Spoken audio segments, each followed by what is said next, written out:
আমি আনন্দে আত্মহারা হয়ে ছুটতে ছুটতে চলে এলাম তোকে খবরটা জানাতে। সবই সবই তোমার আশীর্বাদ দাদা।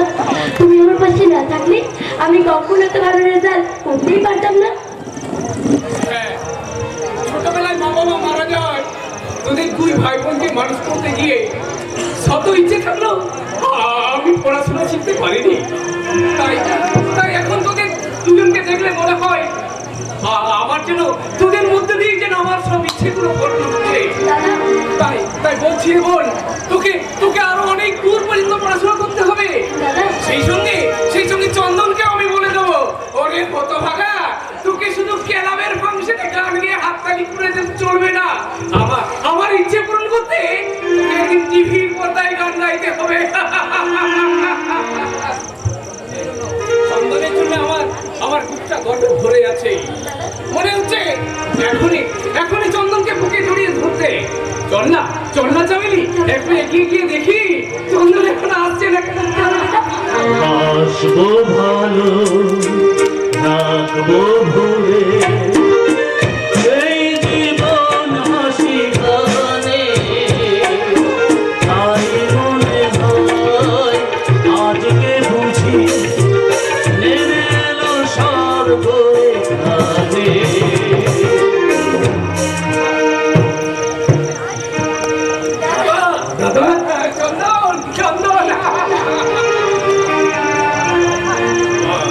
ও ভালো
আমাদের সবার স্বপ্ন পূরণ করতে খুব শীঘ্রই আমি টিভি পর্দায় গান গাইবো দাদা। হ্যাঁ, আর এর সঙ্গে আমিও তোকে একটা সুখবর জানাই। আমি এইচএস পরীক্ষায় ফার্স্ট ডিভিশনে পাস করেছি। সত্যি সত্যি সত্যি।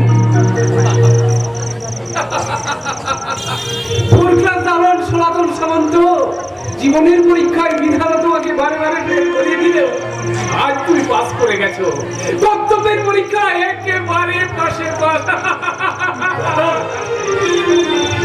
যে সনাতন ধরার লিখতে গিয়ে কলম ভেঙে যায়, তারই বোন আজ পরীক্ষায় ফার্স্ট হয়েছে। তারই ভাই আজ টিভির পর্দায় গান গাইবে। এ কি আমার কাছে কম আনন্দের কথা রে ভাই? দাদা তুমি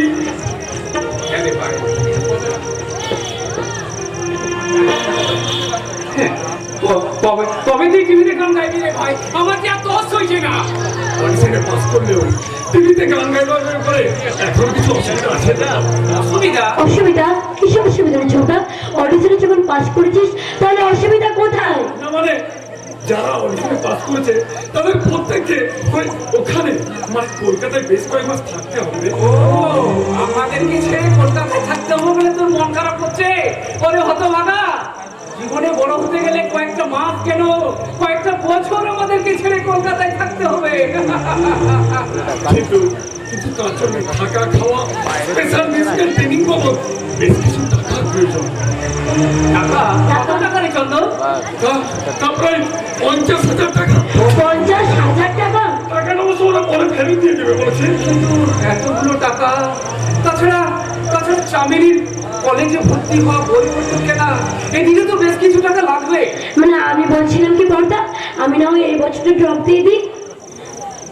কি পাগলের মতো কথা বলছিস? এত ভালো রেজাল্ট করো কিনা তুই একটা বছর বাড়িতে সময় নষ্ট করবি?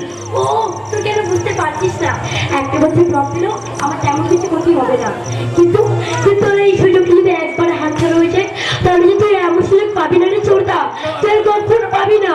তোর পড়া বন্ধ রেখে আমি কিছুতেই তোকে গান গাইতে যেতে পারবো না। বর্দা, ও বর্দা, তুই চোরটাকে বোঝাও না। আমি তো তাই বলছিলাম।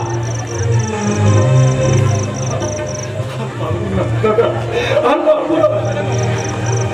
এই সুযোগটা আমি ছেড়েই দিলাম রে। চোরদা,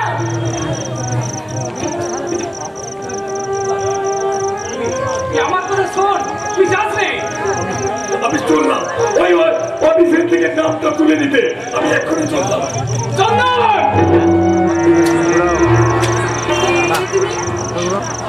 তুমি কি করলে বর্দা? তুমি চোরটাকে মারলে।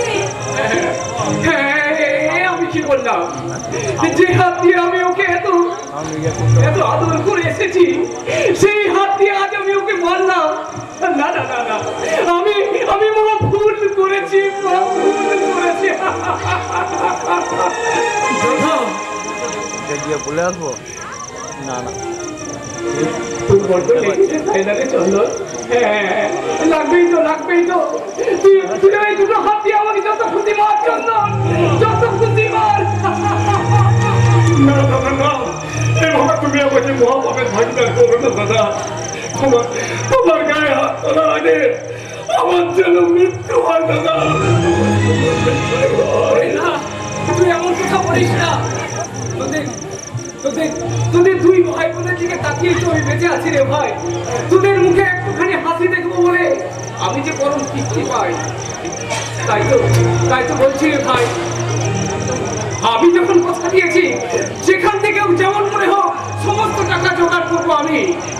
চামেলি সঠিক সময় কলেজে ভর্তি হবে, আর চন্দনও নির্দিষ্ট দিনেই টিভিতে গান গাইবে। ভাই বোনের প্রতি আপনার এমন গভীর ভালোবাসা দেখে আমি অবাক হয়ে ভাবছি, আজকের দিনে জগতে এমন দাদা আছেন যিনি ভাই ও বোনের সুখ ও স্বার্থের জন্য নিজের সর্বস্ব বিলিয়ে দিতে পারে। উজ্জ্বল, চন্দন, সত্যি সত্যি ভাগ্যবানের চন্দন, এমন দেখতুলো দাদার ভাই হতে পেরে সত্যি কি ধন্য। আর আমিও কৃতার্থ এমন মানুষগুলি ভগবানের চরণ স্পর্শ করে। কে তুমি ভাই, এই ফোর ক্লাস দারুণকে একেবারে ভগবান বানিয়ে দিলে। ওর নাম উজ্জ্বল, কলকাতায় বাড়ি। অডিশন দিতে গিয়ে ওর সঙ্গে আমার পরিচয়। ও, তুমি বুঝি আমার চন্দনের মতো টিভিতে গান গাইবে? না দাদা না, টিভিতে গান গাইবার মতো ভাগ্য কজনে হয় বলতে পারেন। তাছাড়া চন্দনের মতো তো আমি এত ভালো গান গাইতে পারি না। এবার না পারলেও চেষ্টা করে যাও, পরের বার তুমি ঠিক পারবে। না দাদা না, ও স্বপ্ন আমার কোনোদিনও সফল হবে না। তাই আমার স্বপ্নটাকে আমি ওই চন্দনের মধ্য দিয়ে দূর করতে চাই দাদা। তার মানে চন্দনের কাছে আমাদের আর্থিক দুরবস্থার কথা আমি জেনেছি। সামান্য কয়েক হাজার টাকার জন্য চন্দনের ওই সুযোগটা যাতে হাতছাড়া না হয়ে যায়, সেই জন্যই আমি এসেছি দাদা। আপনার যদি কোনো আপত্তি না থাকে তাহলে ওই চন্দনের অডিশনের টাকাটা আমি দিতে চাই। কিন্তু কি বলছিস উজ্জ্বল, এতগুলো টাকা তুই দিবি? তুই আর অমত করিস না ভাই। বাবা আমি বলুন না। শোনার আর কোনো ভাষা নেই ভাই।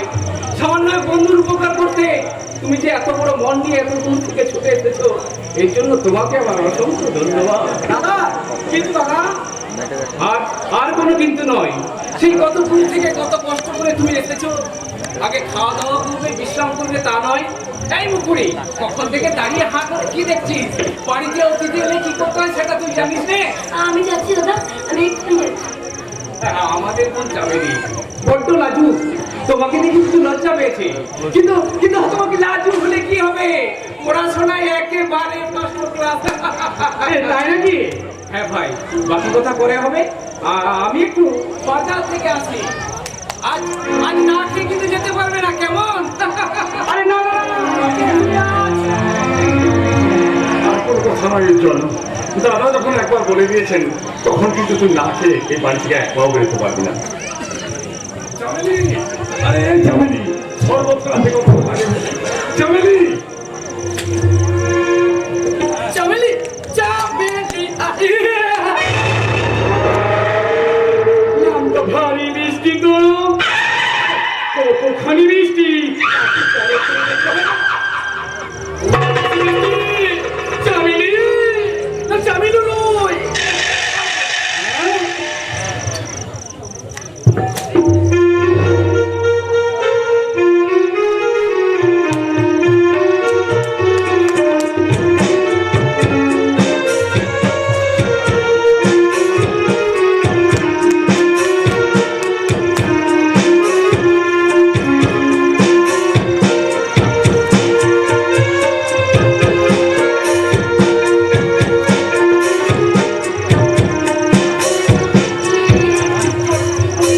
না আমি আবার বাড়ি আনছি। না না এ শরবতের আর প্রয়োজন নেই।